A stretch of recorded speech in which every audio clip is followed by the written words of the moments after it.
Welcome to my Kitchen Intuition podcast and video series. I'm so happy to be here with you.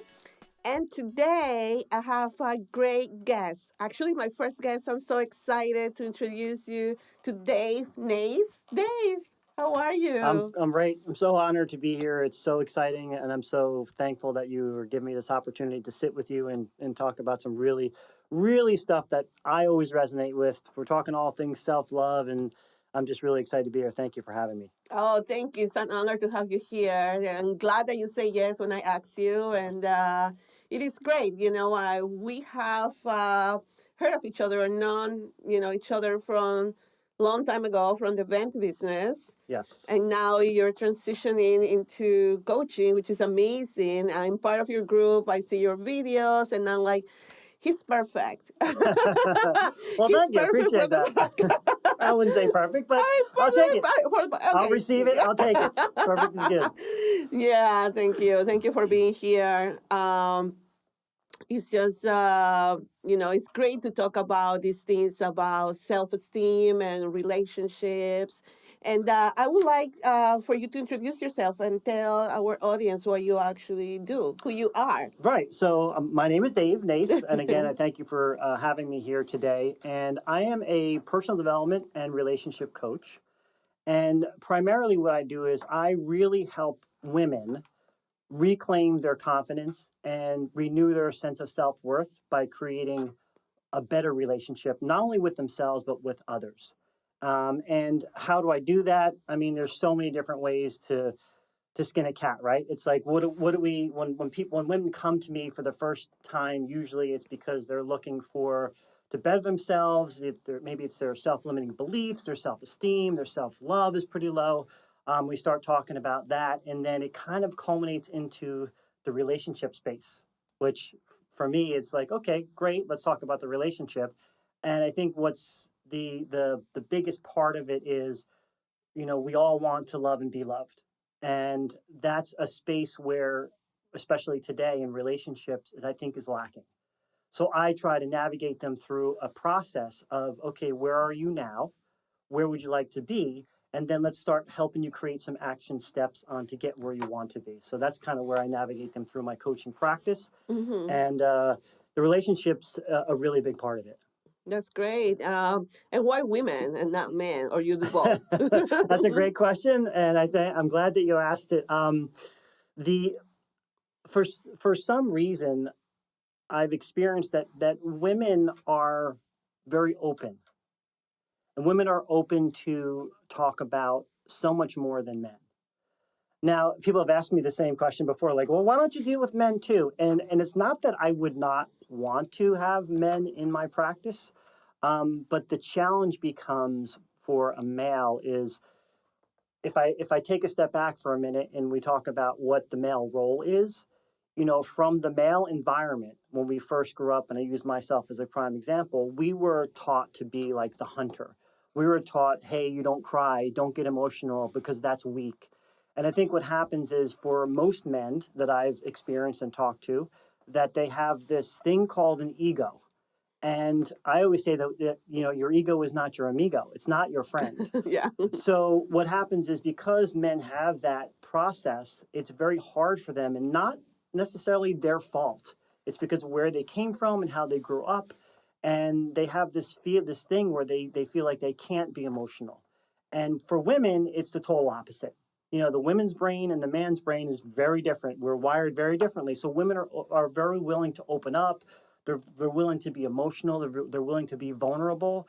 And for me to help them get through a coaching practice, those things are necessary. That's great. That's really good. So the podcast that I have here is about food and self care. Balance yourself, balance your immune system. It's different ways to do that. Some of them is food and it's emotions. Mm. So what do you teach your clients in regards of self care? That's where you start pretty much in your practice. Yeah, and I'm a foodie too, so I love food. I love eating. Yeah, the self-care practice is a very, um, it's a component that's super necessary. Mm-hmm. I always say to people, like to women, like, "Oh, what are you doing for yourself? What's your self-care?" And some people come to me and say, "I don't even know what that is. Like, what do you mean self-care?" Oh. Yeah. So, we go through a self-care process of doing, to me, okay, so let me just define what's the definition of self-care for Mm-hmm. me. The definition of self-care is to do something for yourself that you love. Because self-care is very broad. Self-care could be taking a bath. Self-care could be exercising. It could be eating the right types of foods, Mm-hmm. right? There's so many dynamics in self-care, but I think what happens to most people is they get so wrapped up in their life that they don't have any self-care. They don't have any they I don't have any time for that, because what's happening is they're filling everybody else's cup. And Mm-hmm. at the end of the day, there's nothing left for them. And what does that leave us? It leaves us disappointed. It leaves us feeling exhausted and tired. So if you think of that, the most important part of your day has to be your self care, because once you do something for yourself and you feel good about yourself, then your day is going to be progressively better. So what do? We talk about, okay, if you don't have any self-care, any things that you're doing for yourself now, what are some of the small steps that you can take to help your self-care? Maybe it's just reading a book for 5 minutes. Maybe it's Mm-hmm. just sitting down. I'm a huge meditator. I recommend that to everybody. If you're not meditating, I'm telling you to start meditating, because meditation is obviously, trying to calm down those Mm-hmm. thoughts, right? Yeah. And that's a good practice to sit still for a few minutes. So these sometimes are these little nuggets, help start the process of their self-care. People think like, oh, I got an exercise, I want to lose 30 pounds, and that's great too. But that's like a big thing. That's a big goal. So Mm-hmm. I try to get them to start small. Let's do one small thing that's going to make you feel a little bit better. And then we take Sure. those, I call them the 3 S's, the small, subtle shifts. So let's Mm-hmm. take those little things, let's shift just a little bit, let's move the needle a little bit to make you feel a little bit better. And then you can move into some of those bigger things down the road. So that's where I Mm-hmm. really think that self care is really super important. That's great. That's really good. Yeah, definitely it's important. A lot of women don't practice that, definitely. And we really need to bring that feminine energy into Yes. this planet, and I'm glad that you're helping with that. That's great. Yes, yes. That's great. So let me ask you a question. I know you were in the event business. You were a DJ. You had a DJ company. 31 years I've been in the industry, yes, and still doing it. Today, I Wow. still love doing it, yeah. So how did you transition from being like, I'm also being in the event business, from these party modes and all that stuff, into being a coach and help people uh, become the better version of themselves? Yeah, that's another great question.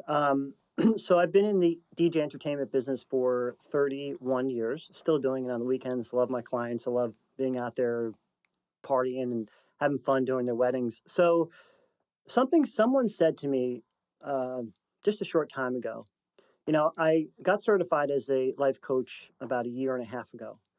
And this is like a whole new venture for me, and I felt like, oh, this is different from what I do, right? I've been entertaining for 31 years, helping my brides and grooms and having fun and being in celebrations and entertainment. And I'm like, okay, this is a whole different. This is like a one-on-one type of thing with clients that are having some challenges with themselves. So, and I thought, okay, so how do I navigate through this process, and how the transition? How did that happen? Someone said something really, what's the word I'm looking for? Profound. Mm-hmm. I'll say that again. So someone said something very profound to me and said that, do you know that you've been coaching for 31 years? And I was like, well, I'm not really sure what you mean by that. In my DJ business, had the leadership role because I was the owner of the company. So Mm-hmm. at the time, there were a few different things that I was doing. I would call it, and maybe we'll call it teaching, right? I was teaching new DJs to come in to become MCs and become headliners, we would call them. I was teaching the salespeople how to book sales. Mm-hmm. So as the owner and the leadership role, I was teaching all these, individuals and DJs and salespeople a process to become a better DJ or to become a better salesperson. So teaching is like coaching, right? It's the same type of thing. So that was to me, the light bulb kind of went off and said, all right, yeah, that makes sense. Like I have been coaching and I've been in personal development since I was, gosh, I started at like 21, 22 years old, which is a long time ago. um, One of my mentors was Tony Robbins, and I started reading. He actually was his book Unlimited Power, which I totally recommend if you're looking to get into self development or any self education. That book was a game changer for me. It's called Unlimited Power by Tony Robbins. I read that, was the first book I read in its entirety, and I was in my early 20s, and that really shifted my self esteem, where I was at. Then I went to a couple of his events, learned so much. So that whole personal development transition for me was another knock from the universe saying, hey, you know, this is something that you really love to do. And I continued my DJ career throughout this process. So the coaching thing was like, yeah, it's something I can just like let's do it as a side hustle. And after I became certified, I really started to kind of immerse myself into more of my own spirituality, my own self love. And I started digging really deep, and I liked the way it was feeling. And I was like, boy, this is something that I really think that I could bring to others. You know, I think because, you know, words don't teach, experiences do. So when we have specific experiences in our life, we can take those experiences and not compare them, but help others when they're having challenges. And that was something that really kind of hit me. Like, I've always been a helper. I've always been someone who is, you know, giving advice and telling people, hey, why don't you try this? Why don't you try that? So again, that coaching model was always there for me. It just wasn't something I conceptually said to myself. And then once I got certified, I was like, yeah, this is kind of cool. And this is something I feel like I can do full time. And now, as I've grown in the last year and a half, I've grown some of my client base, and I have a great group. It's called Creating Awareness from the Inside Out. It's a Facebook group where I I'm have, part of it. yeah, you are part of it, and I thank you for being part of it. And it's an amazing group of amazing people in there, and everybody's encouraging, everybody's inspiring, and I'm in there every single day consistently, you know, just sharing my experiences with people. And that's what really, really makes me tick. That's my passion.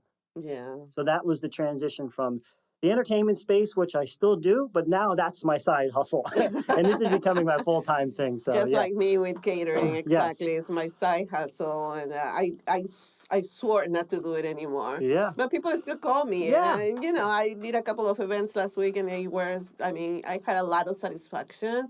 And I think it's because I'm in a different energy right now when I do my events. In the past, I used to get frustrated and all that. But these events that I did lately, I felt so good, and like everything came out so nice that I just like, oh my God, I don't know if I'm gonna love this. Yeah. I love this, but I don't think I'll do it, you Yeah. know, again. And But great. you're so good at it, right? It's like something like, for how long have you been doing it? For a long time? 17 years. 17 years. So it's like Yeah. anything else. Like, you know, you get good at something, and once you start getting more clients and you're helping more people, that's passion, right? That's like, oh, this feels really good. And once you get good at something, you want to continue doing it. That's kind of the reason why I never really left the DJ business. Yeah. I feel like at my age, I can still do it. And if I can still do it, it's a weekend thing. I can focus my career during the week on my coaching. It's just the best of both That's worlds. great. Yeah, exactly. It's amazing, right? Yeah. Being able to choose between, and I really feel like I'm following the path where I'm doing what I love, which is this, you know, speaking my truth, Yes. helping people speak their own truth, and being able to reach out to people in a more intentional and meaningful way, Yeah. you know. And I really love, you know, that's why I asked you about the shift, you know, because sometimes the event industry can be stressful. I don't know about a DJ, but being a caterer is, you know. Yeah.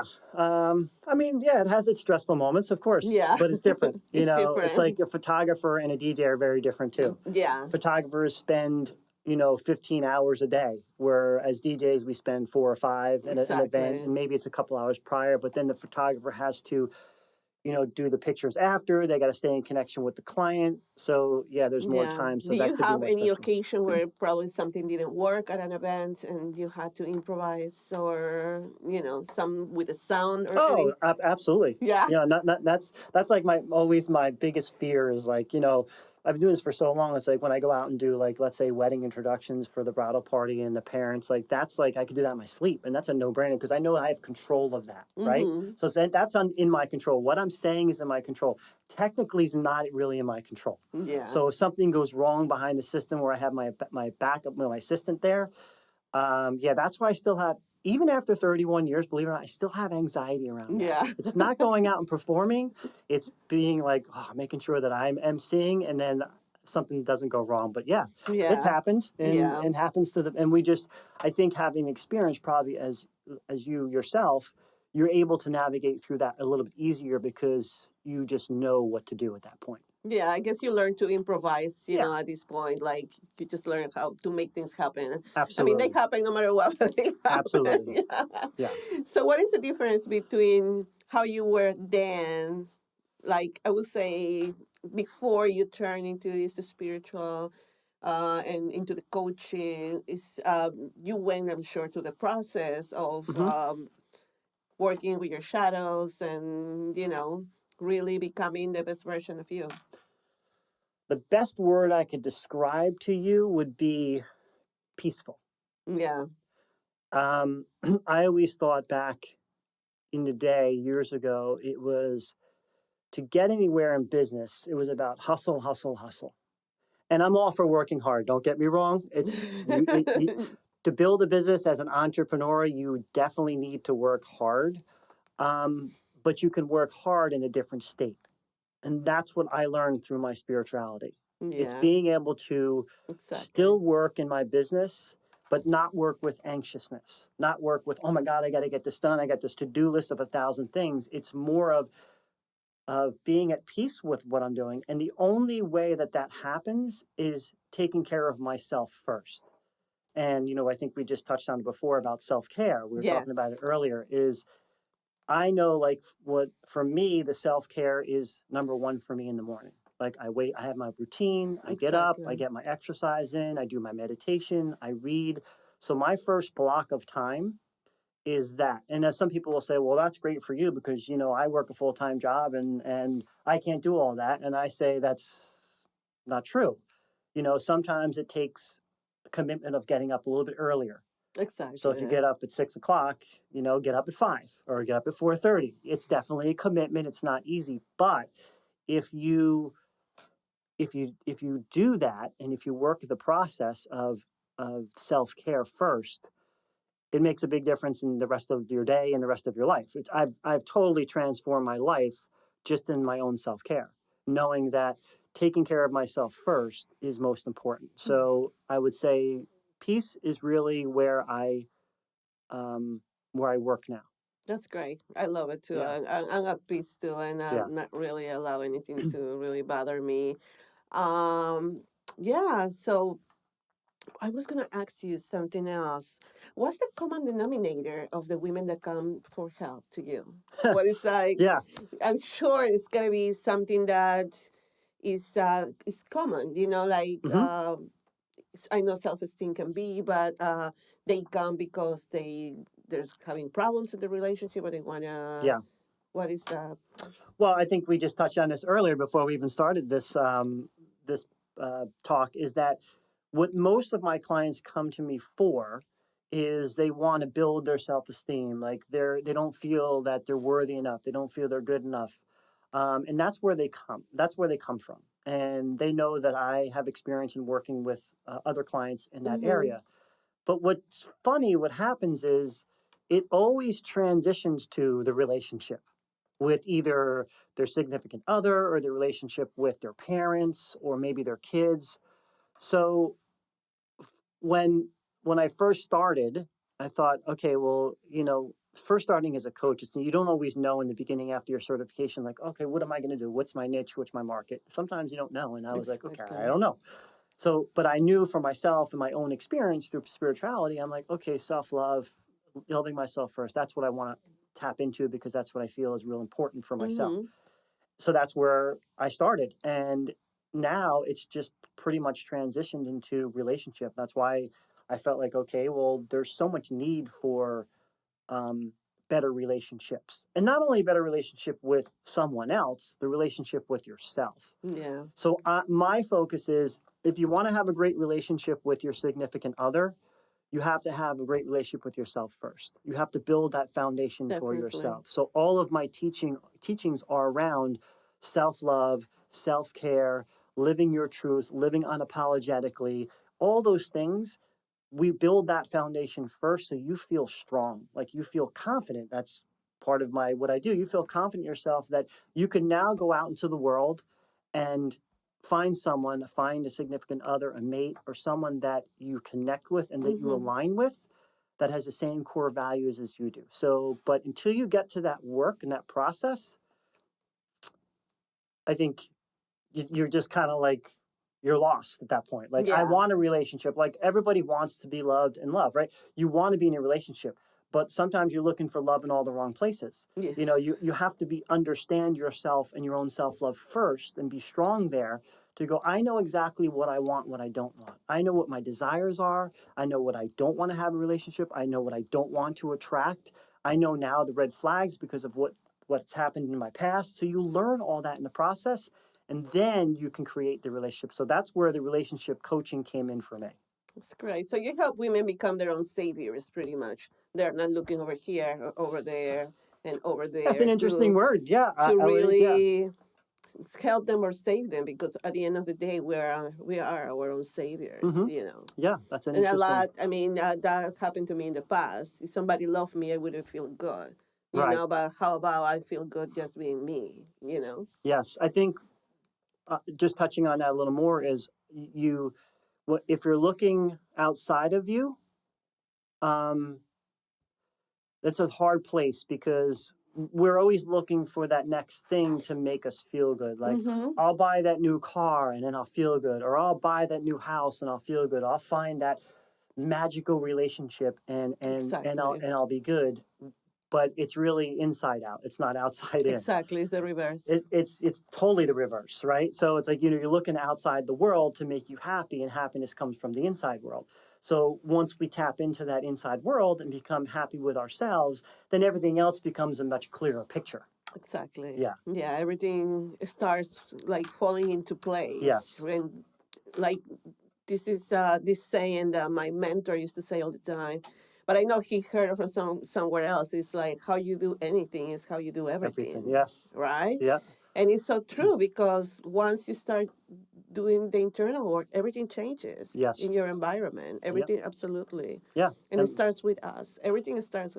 I mean, I heard that from mentors and spiritual teachers in the past. Everything starts with you. It's you. And like, I couldn't find out until actually not a while ago. I realized I had something going on with some. I mean, I had a disappointment, and I'm like, why do I feel like that? I mean, I shouldn't really care. You know, if I really was not looking for that outside of me. And I actually drove me to really go into my past and why I was feeling that need to be validated.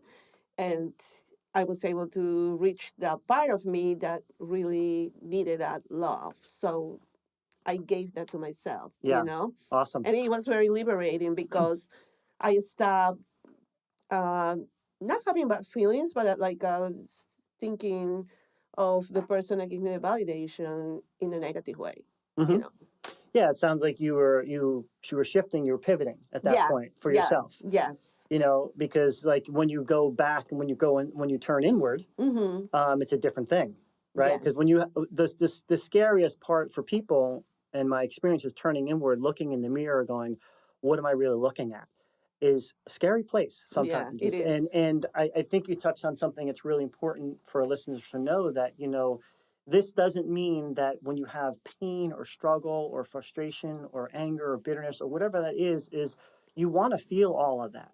Exactly. The worst thing we could do is to push that aside, because all we're doing at that point is we're just burying it down there. And sooner or later, guess what? It's going to come up again. Yeah. It comes back up again. So it's really giving yourself the permission to be able to have those feelings and emotions come out. And I think this, going back for a second, I think this is what we talked about for men. That's a very difficult part for a man to open up their emotional feelings and go, oof, this really stings and this really hurts.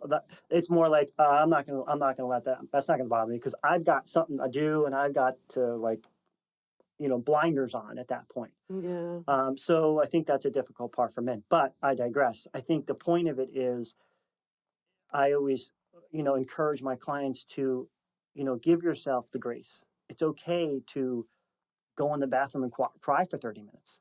It's okay to be emotional. It's okay to feel all those bitter feelings. The question becomes is how long do you stay there? Exactly. Yeah. You don't want to stay Mm-hmm. in that place for a day or two and find yourself on the couch or in bed with the covers over your head that now you're feeling depressed. Exactly. It's all right. So I feel all these feelings. I understand myself, how I know what this feels like, but I have the confidence to, and I've learned to get through that process. And how do I do that? And there's so many techniques and tools that I teach in my coaching practice. That's To do great. that. That's Yeah. great. So, what would you advise to the people that are listening right now to you? We're running a little bit out of time, Yeah. so I just wanted to thank you really much. This Oh, is thank you. Yes. amazing. What would you advise, like a quick advice to everybody that is listening to you right now? Well, that's a good question because I don't really give advice because that's not something because my advice doesn't really matter to you. Really, what I could say is It's more whatever. personalized. Yeah, it's Yeah, it's it's very true. yeah, it's Yeah, very if I'm giving my advice from my experience, that's my experience, not yours. So exactly. when people come to Mm-hmm. me and they have challenges or struggles, what I do is I try to encourage and empower them to come up with their own answers. So the best of my ability, what I do is I ask very open-ended questions that will make you think differently, make you think out of the box to go, oh yeah, I never thought of that before.